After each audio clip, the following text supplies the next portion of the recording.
What's up, guys? It's as you can tell from the sunshine, beautiful day outside.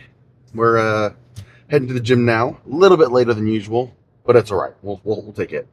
Um, got some posterior chain today. What that means to me is, if this is your first video, means we're hitting the we'll call it the muscles for good posture. Essentially, that's a way to think about it. So starting off with the top of the back, got the traps, got the rhomboids. Not hitting lats today. Lats is more so for my dedicated pull 1 and pull 2 days, which are like my Mondays and Fridays typically. After that, got the posterior chain. So posterior chain, you can kind of think of as the muscles on both sides of either side of your spine, right and left side. Sorry, there's a cop behind me. I don't want to. Gotta make sure I'm driving at the top of my. Driving very professionally.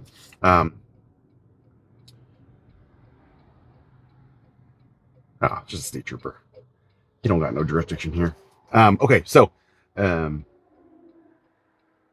your spinal erectors. So spine here in the middle on both sides. You have your spinal erectors, kind of long muscles that kind of go up the whole length of the back, responsible for getting you to stand up straight, essentially. But any bent over pulling motions like RDLs or deadlifts in general or anything like that, that's when those muscles are really activated.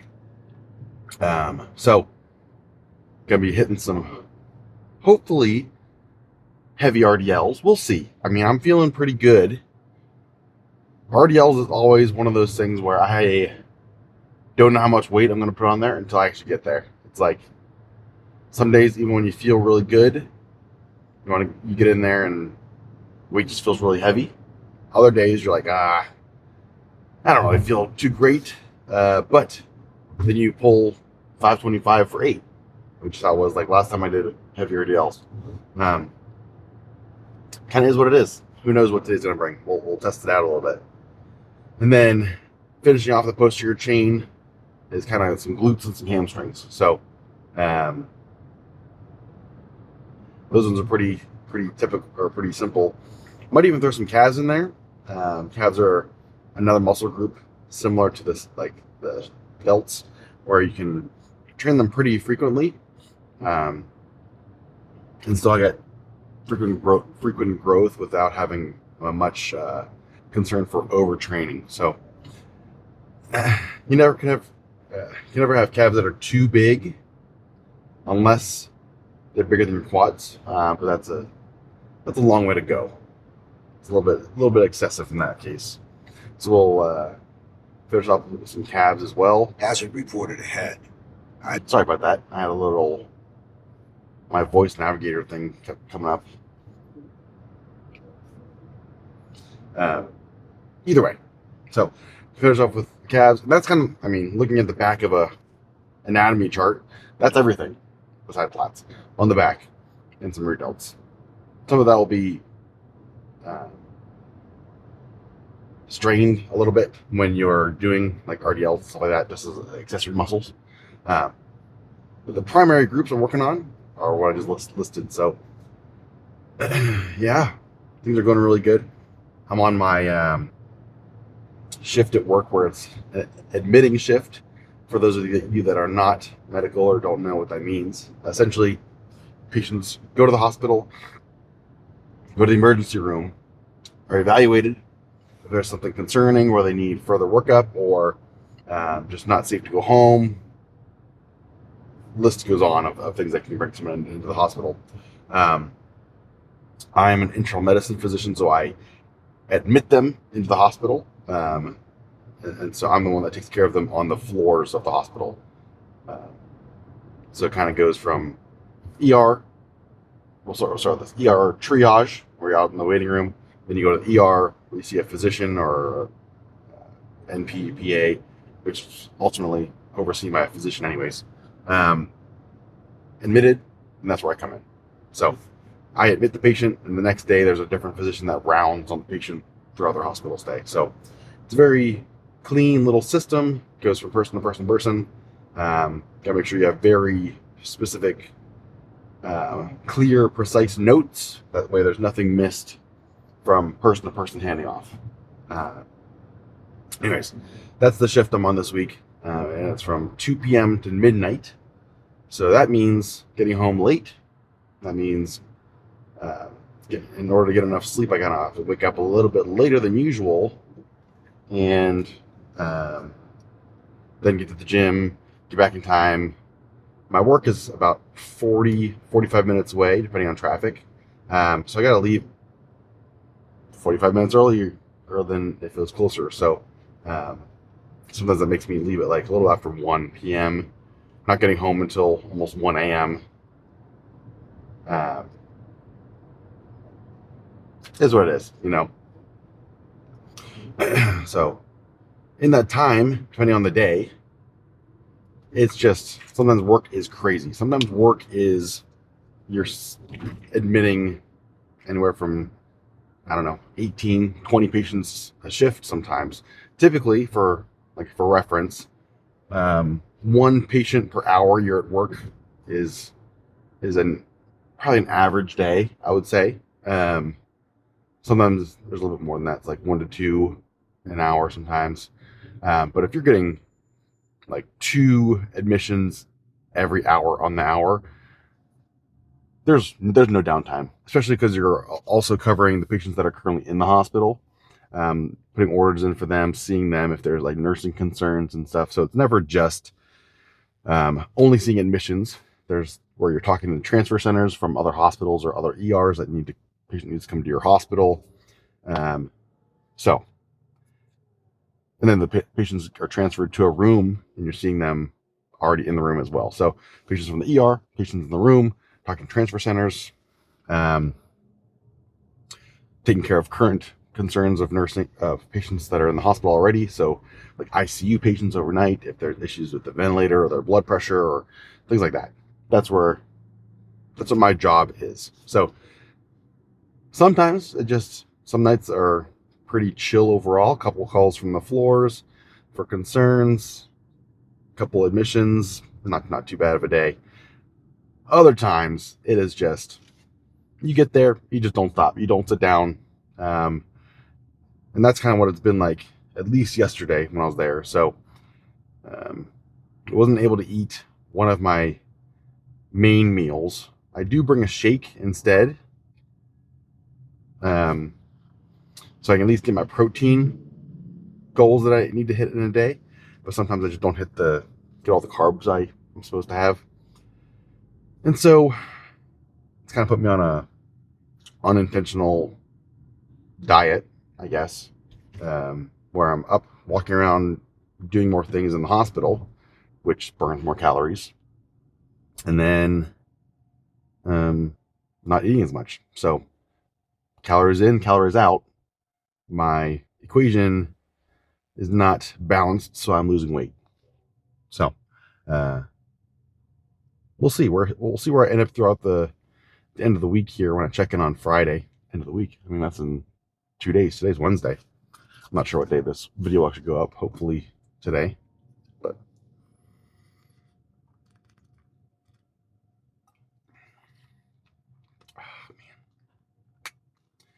this is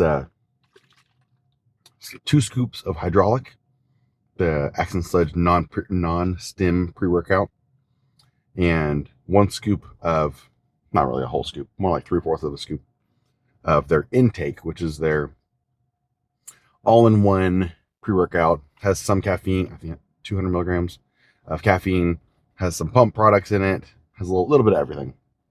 And then a scoop of creatine, about 7 to 8 grams of creatine. The flavor is from their Christmas release last year. I bought a whole bunch of it because it was so freaking good.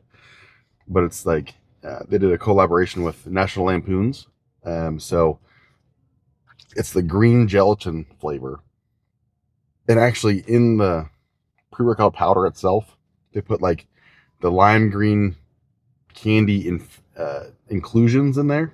I almost said infusions, inclusions. Um, and so sometimes if you get the right water ratio, and it doesn't really dissolve, you get some cold water in there, so it's less likely to dissolve. At the end, you get a nice little mouthful of actual little bits of candy. I cannot tell you how much of a excitement that was for me to get while I was like deep in prep, because I had this pre-workout. I think it was since Black Friday. Yeah, November's like Black Friday. I think that's when they came out with it. Maybe a little bit earlier. Um, and so I had it at the right end of my prep there, where calories are low. Everything's. I mean, you're just in the depths of prep. And then I had this pre-workout that had little bits of candy in it, and I'm like, oh, dude, it is what a flavor and like what a nice little pep in your step that was. Going to the gym on minimal carbs and got a little mouthful of candy at the end there. It still fit in all my calories. It wasn't like a big old handful of gummy bears or anything like that, but it was just like nice little extra bit there. Man, I am hitting every light that comes through here. It's all right, because we kind of drink my pre-workout.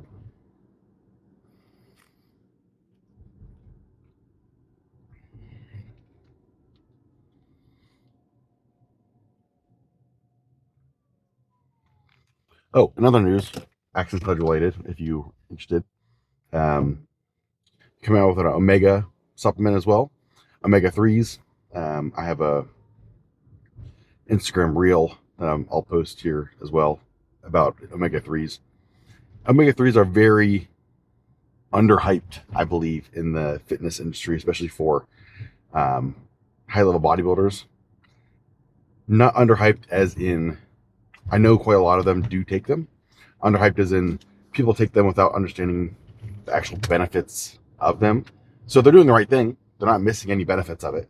But just when they try to explain to someone else of like what it actually does, um, they might not get that message across. Because the American diet is so varied, and some people eat really, really terribly. Most people eat not good. Um, Definitely not enough fish and stuff with omega threes and in their diet. So supplements are awesome, but typically the omega three supplements you get are underdosed compared to what they should be for the clinical doses that they've tested for these studies for like heart health and such. Um, so I believe most fish oil capsules are like depends on the capsule, but 600 to 900 like milligrams, and so people just take one or so. Really, you should be hitting like 3 or 4 grams of the omega threes in your diet, and whether that's by pills or whatnot. That's where the studies have really shown have good benefit, and not only is it benefit of like heart health, but also there's been studies that show it actually increases strength too, like as a placebo controlled group. I'm sorry, randomized control group. Uh, People that received everything the same. One group received fish oil versus other ones that didn't had more strength increase. I forget over the time period, a couple weeks. Um, so overall, just a great supplement. Highly recommend it. Action Sledge coming out with their own. Um, so if you want to, uh, definitely get on some omega threes. Sam's Club has them as well. Like so many places have them. Whatever fits your boat, floats your boat. But if you do go to Action Sledge, code JDEW, JDEW, that'll give me a little bit of commission there, and I'm always appreciative of that. And you get 10% off. There's also a way to do a subscription of it where you can get like a bottle every 30 days, every 2 months, or something like that. And that, I believe that gets you 25% off if you do the subscription. Either way.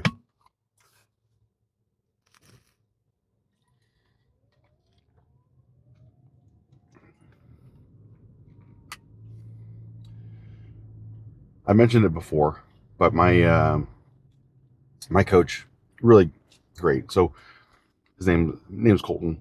He works with the J3 University, which is the company started by John Jewett and Luke Miller. Um, all these guys are easily findable on searchable on Instagram. They put out tons of great videos of explanations, YouTube videos, everything, um, of just how to train, where to optimize training, nutrition. I mean, they have their own um, coaching course, essentially. I mean, that's where J3 University came from originally. And so John Jewett, his background is he's a dietitian, and then Luke Miller, I think he was an engineer, but either way, yeah, he was an engineer. But either way, he got into training, and now they're just putting out high level athletes like all the time, and so that's really made me want to work with J3 University. All their coaches are trained with the same same background from J3 University, so they're all you're never going to get a bad coach from them. Me and Colton vibe really well. I mean, great guy. He'll reach out to you. Like he's always there to answer questions, that kind of stuff. Like typical coach stuff, but also just super friendly and approachable, like above and beyond. So it was really great to have him in my corner while I was on stage for NPC Nationals. He was there and supportive, not just via webcam or the stream or whatnot, seeing me, how I look and stuff. So really, really just great guy. He is okay. He knows me. He knows my background, and he's okay with me doing like some macro swapping. That's the wrong term. Food swapping, as long as the macros are the same. Like in my diet, there might be rice for meals, but if I do like sweet potato or something like that, like as long as the calories match up, he's cool with it.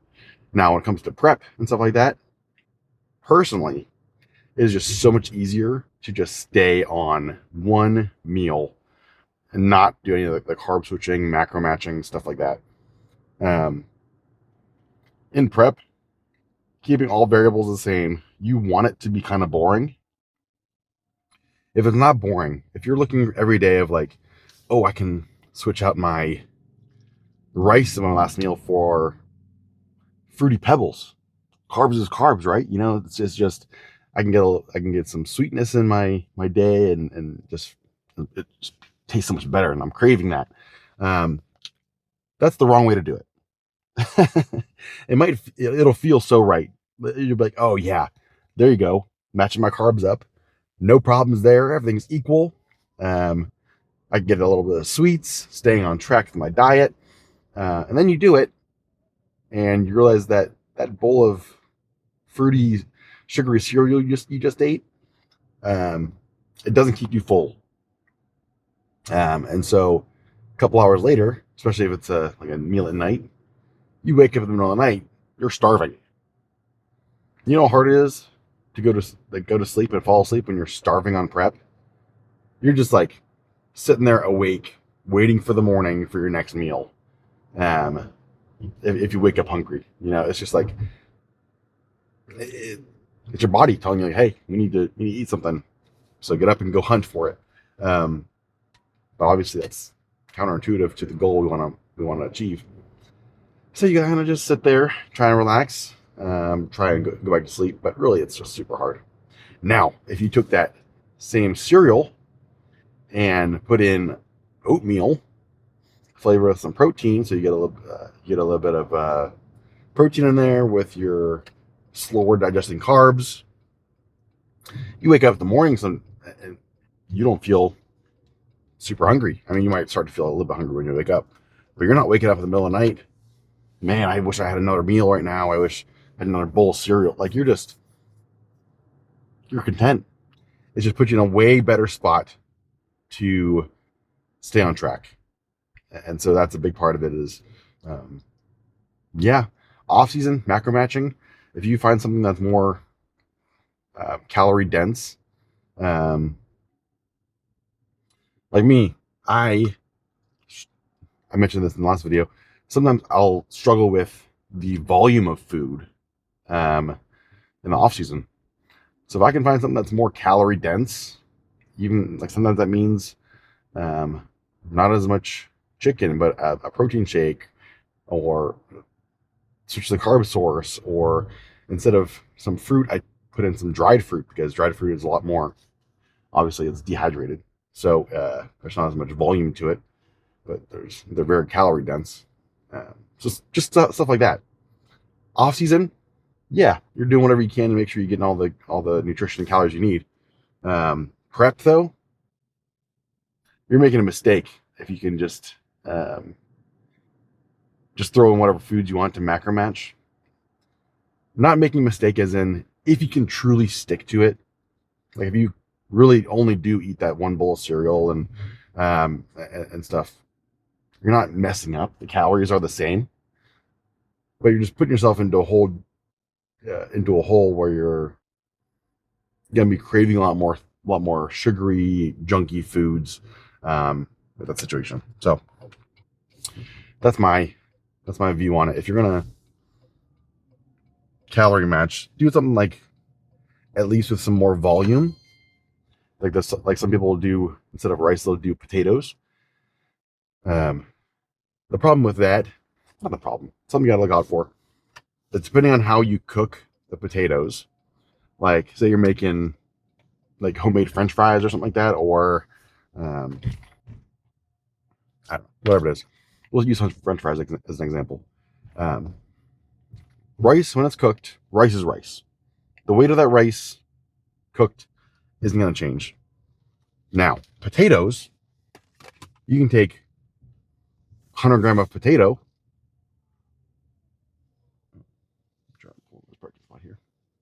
You can take 100 gram of potato, and you can bake it or cut it up into little fries and bake it.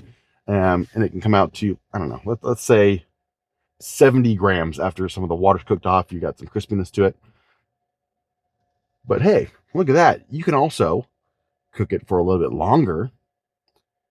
And then that 100 gram of potato turns into 50 grams.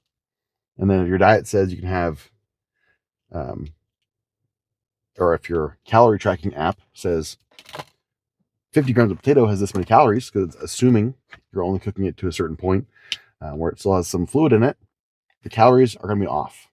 You're going to be taking in more calories because there's not as much weight from the water when you measure it. And so it's just harder to kind of track that way. You're going to be overeating, and it might just be like playing a game on yourself. Is like, oh, I'm eating what I'm supposed to be eating. I weighed it out. This is what it is. When really it's just, in your head, like that doesn't make sense. Like that's not actually true. But that's my long-winded way of saying stick to what's on the plan.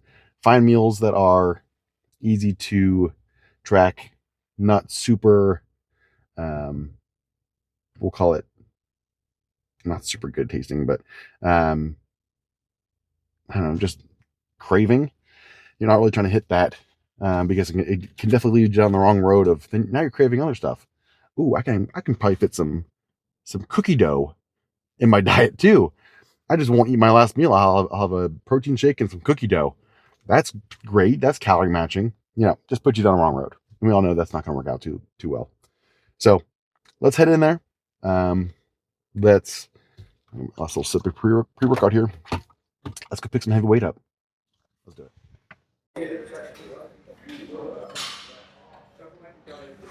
All right. Hoping that these wrist hooks will still give me some good relief here.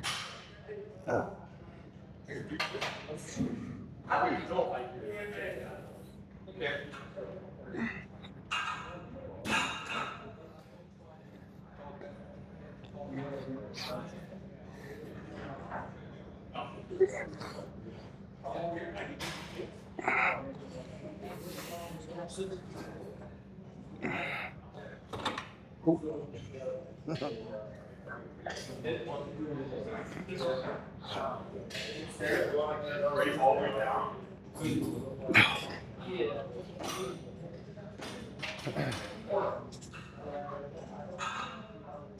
what I'm doing here, like I said, I'm not trying to do a whole lot of lat involvement. So when I lean over a little bit more and pull this way, rather than sitting up and pulling back, it's not putting the um, lat into a stretch position. When I'm leaning over like this, well, not into a stretch position. What I'm trying to say. It's not putting it into a position where it's really activated.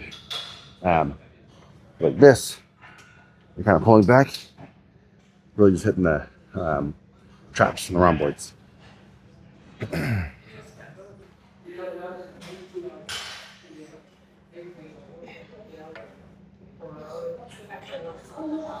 Whoa.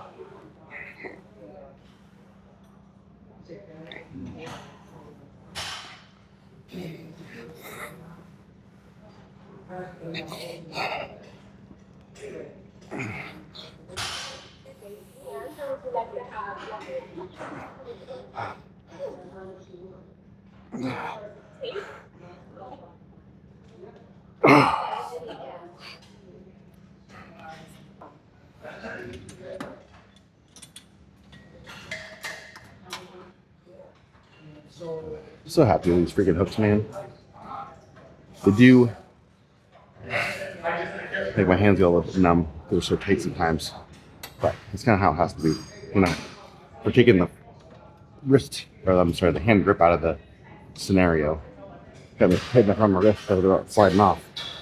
So, it is what it is.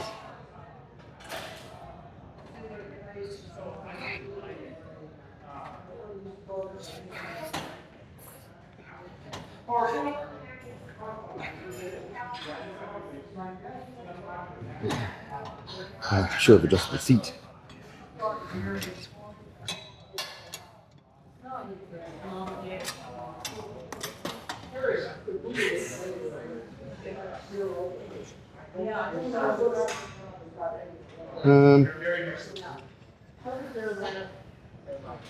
it on a little bit. But in order to keep adequate tension, where I want to keep it, I got two choices. One, not let my arms extend to the full, but I still don't do, even with the seat extended out, or lean back. And when you lean back, that creates more lats than not. So it's not what I'm trying to do here.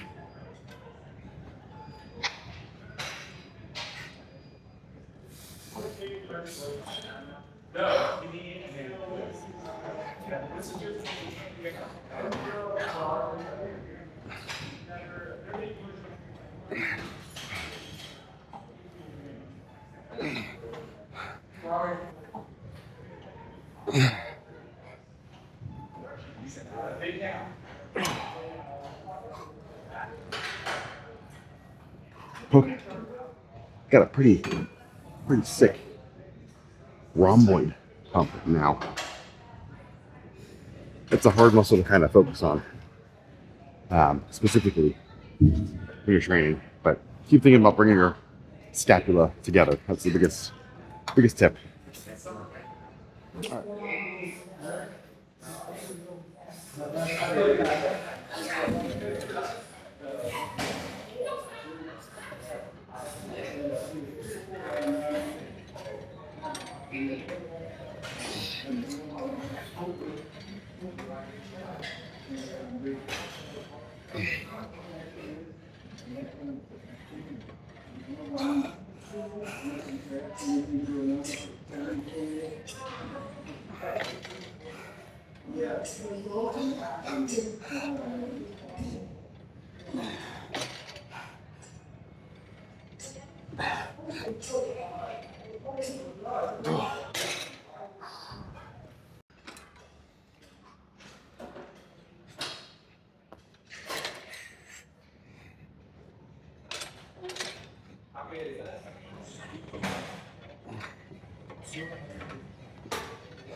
Alright, last side of this before we go pick up some heavy weights.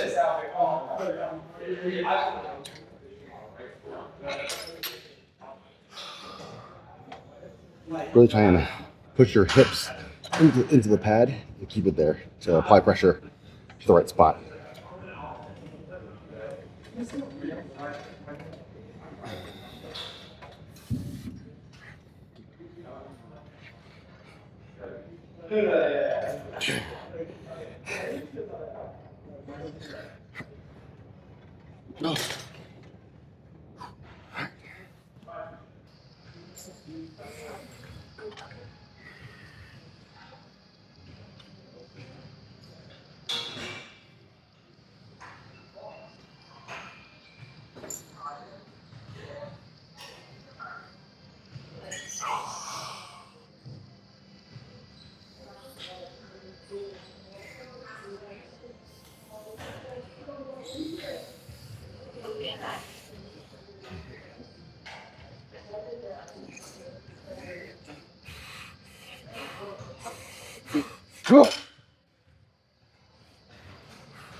Oh, that was heavy.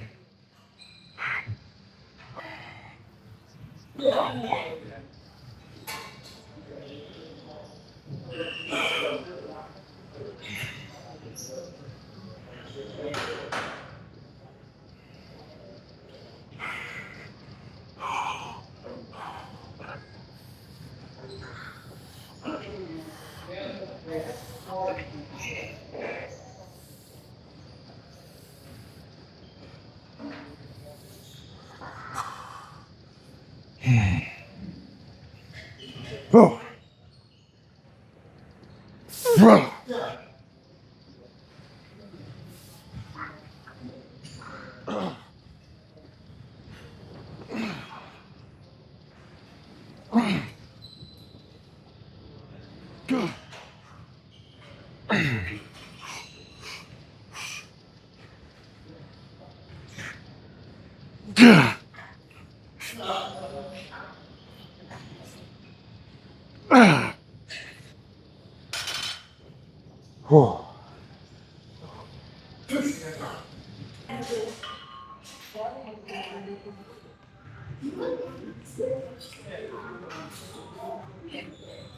Okay. I thought I was feeling a bit stronger than I was. Still got 500 for. I can never remember if I did like the initial pickup weight and then 7 or 8. I can't remember. Either way, that last rep was definitely. I could not have done another rep with that, so that was failure. And then dropped down to 4 or 5 for however many that was. That one felt good. Not had like good tension throughout the entire lift. But all right, time for some plate curls.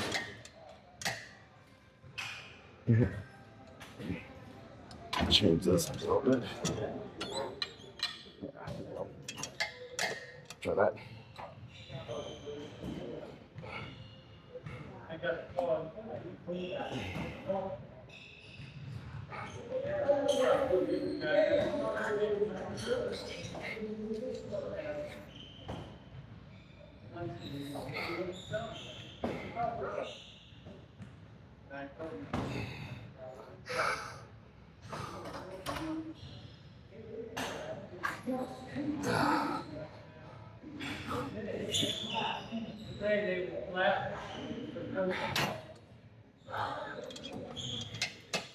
I am very quickly running out of time.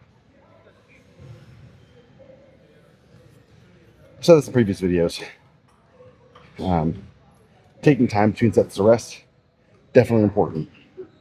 But I feel like there's a tier list here. One, adequate rest between sets, and that's usually like 2 to 3 minutes between like heavy compound movements, and like probably 1 to 2 minutes between like not secondary movements, but isolated movements. But sometimes I don't have time for all that time to rest. So resting is optimal. Supersets, or like less time between sets, I should say, is probably second, and then third is running out of time and not getting your full workout in. That's what I think about it. So,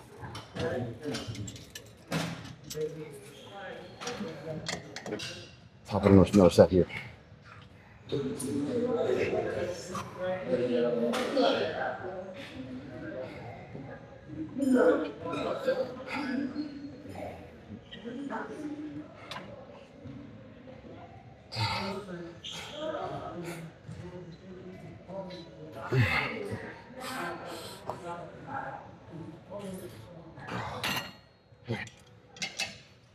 One more set here. Look now. Hold these in contraction.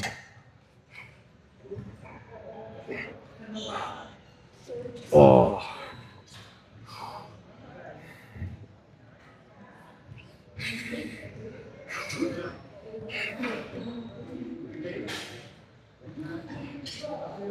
Come on.